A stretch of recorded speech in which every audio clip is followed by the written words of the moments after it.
नमस्कार डिंबदत्ताजी आम्ही घरात असो लागतो पण माझी गाडी घरी निघायचो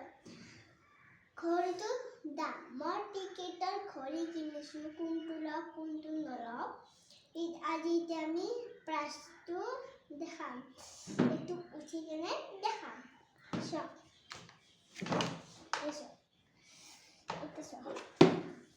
আমি দেখেন দিলে সেটা প্রাইস লেসে আমি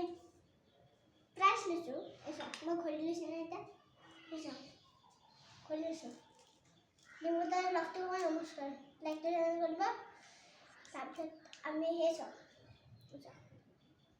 এই দেখো এই দেখো